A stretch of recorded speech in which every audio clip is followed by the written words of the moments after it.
Hello, everyone. Hi, I'm Katie, I'm Casey. and we are the founders of Courage Teas. And today we're going to be spending some time talking about how we got started and our journey with cancer. Yeah. So I wrote down some questions. Awesome. I wrote down some questions just to kind of get us started about things we've talked about before. But I guess my first question is when did I start like showing symptoms and what was that? I know I was gonna say Okay. the Maybe wait. I should know. Maybe I should know the questions first.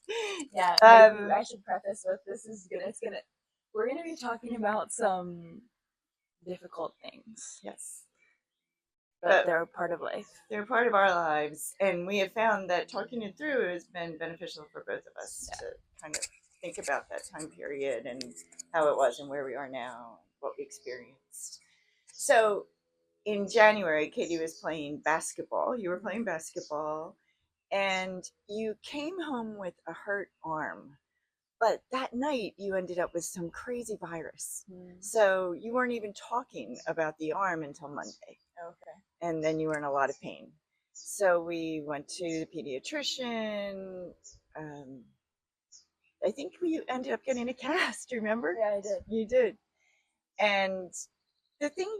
And we thought it was from there was this like wheelbarrow thing that you would run on the playground, Right, and we thought and it you was fell. because I fell off of that the night that I had broke my arm. Yes. And why do they think that I broke my arm? Like, what did the They X-ray must have show? done an x-ray that it's interesting because I'm not sure. I would say it must have shown a fracture. But what happened throughout this entire process is that your blood cells count was fine. So everyone missed it. So that was January. And in February, you get the cast off. And one day you're playing basketball and you're running down the court holding your arm because it still hurts. Well, maybe that's the problem. We'll put the cast back on. Really? Put the cast back on. And then they sent us in April to get another, maybe an MRI. And that's the one we missed because the physician said, I think it's just scar tissue, but I'm not sure. And then soon after that, in June, you ended up with this big lump in your lymph node, which is telltale. We ended up at the emergency room, and again, they missed it. And I think it's because your white counts were always good. So we left there with them telling us you had 3 different things going on. You had Fifth's disease, which accounted for the bright red cheeks. This was because the antibiotic we were given wasn't strong enough. And your arm. Lymph node? Yeah, the lymph. That doesn't even make any sense. Right. So, because we had received an antibiotic, I guess a month earlier, and it didn't go away. And that your arm hurt because in gym you were doing those little square trolley things, and it was too much pressure. We walked out of an excellent emergency room with that diagnosis, and of course we were thrilled. They were thrilled. Nobody wants to say it. So that was June, and in July we were on vacation, and you were in pain. So the next day we drove up, we got an appointment at the local shop, and the guy was great. And again, your white counts were fine. So he said, I don't know what it is. Why don't you have this surgeon look at it? Maybe she's seeing something. I guess he was thinking a virus or something bacterial. So we made an appointment for August. It must have been August. Because then we went away to see Grandma and Grandpa, and again, you were in pain. So we moved up the appointment to the day after we got home. Okay. And you were only going to be home a day or two because then you were going to your other grandparents. Yeah. So with the cousins. And consistently, every time we went, they would say, it's not a tumor, it's not this. Was the doctor, like the CHOP doctor we saw who told us to go to the surgeon? The only thing I remember about him is I would say, like, my pain level is a 10. And he would say, like, are you sure? Because you don't look like a 10. Like, look at this chart. Really? Yeah. That's the only thing I remember about him. Oh my gosh. And I was like, yes, it hurts. And Kate, again, you have such a high tolerance for pain. So if you are in pain not that you don't believe anyone who tells you Right. that they're in pain, but I didn't know that. Yeah. I'm sorry. It's okay. Anyway, we go to the surgeon. She also believes it's not a tumor. She biopsies the lump that is still there. It's gone down, but it's still there. Yeah. And you go off to a Phillies game. And then a day later, you're in New York with all of your cousins and your grandparents. And we get the call. And I'll never forget, because now I know that when you get the call from the doctor's office and they say, the doctor would like to talk to you, are you available at this time? That it's something. It's not just. So she was apologetic. She was so surprised. We love that surgeon. She did other emergency surgery that you had later. No. But it was horrible. Yeah. It was horrific. Just absolutely horrific. And she called you first, right? Right. Yeah. I'm sure I was the primary. And then I called Dad. And there were just so many awful layers. You know, for me, my brother had died when we were little of leukemia. And so all my life I'd been afraid of this. And for Dad to have to drive and meet his parents halfway with you in the back car in that car seat. Yeah. Ugh, it was horrendously bad. What do you remember from it? I can kind of, I remember having to go home early from Chief and Queens. Yeah. And the cousins and everyone. And then I remember when you guys told me, we talked about this too. You were standing on the sofa. Yeah, I remember we were in our old living room. Yep. And Dad came over. And like, even when I'm that age, you know that like something's up because your divorced parents are in the room together. Like, not an average occurrence. Shoot, you're right. But I remember I was wearing that, like, my striped and polka dot tank top, 4th of July tank top. Were you? Yeah, the red and See, I picture blue you one. in one of those little Bowden things with a cute puppy dog on it or something. Go ahead.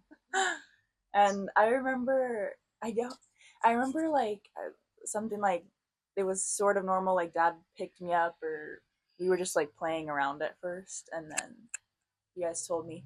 And I don't remember. I just remember asking, "Am I gonna lose my hair?" But no, that was your second question. I know. Your first question was, "Am I going to die?" From the little tiny 8-year-old just finished 2nd grade. And then your second question was, "Am I going to lose my hair?" Yeah. That's what I remember. And we were sure you were. They told us you would, because Dad and I had gone to meet with the doctors before you came home. Mm-hmm. But they were ready. They expected you to show up the next day, and they were going to start chemo. But it was just you guys. It was just us because we didn't realize. Yeah. We had to get you home. And I'm sure that would be us to go and get the information before we bring you over for anything. Yeah. And like, I don't know, we've also talked about this, but what was that first phone call like? Or like what? I don't know. It was so awful, Kate, because it was so unexpected all along. So now it's August, so it's been 8 months trying to get you diagnosed. Yeah.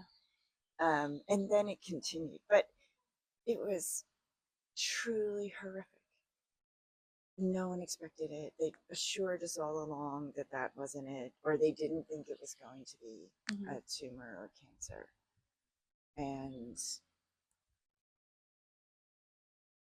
it was unimaginable. And I don't think I could get a hold of Dad right away. So I had to wait for him to call me back and then tell him. And I can remember when we met with the doctors, you know, they were explaining to us where it was located and, you know, what are the percentages, the chances of you surviving. And Dad said, well, really, the only percentages are 100% or 0. And he was absolutely right, because that was it. Yeah. Like it was, and you had a lymphoma that they thought was highly treatable.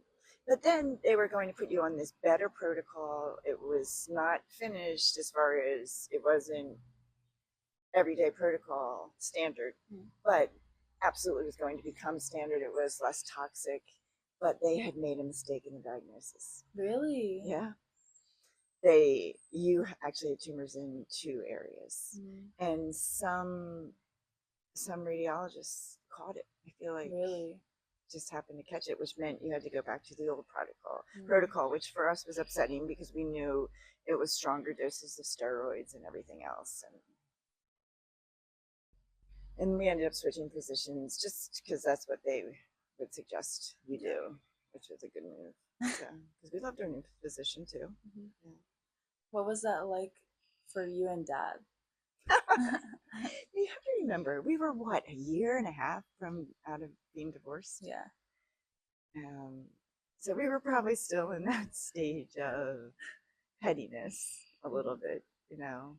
I do think we really came together well as things went on, but we were yelling at each other. It was bad. It was not good. Never in front of me, though. No. So that's good. No, we didn't yell in front of you.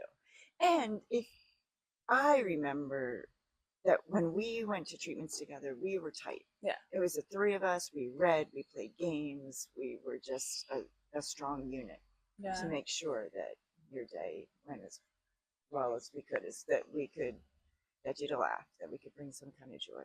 Mm-hmm. I think for both of us, that was always the goal. Yeah.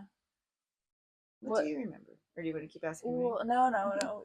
But, I mean, then I just remember we were at the hospital a lot. I'm trying to think, I guess I got diagnosed in August, so we knew pretty quickly that I wasn't going to be going back to school for third grade. We actually thought you were.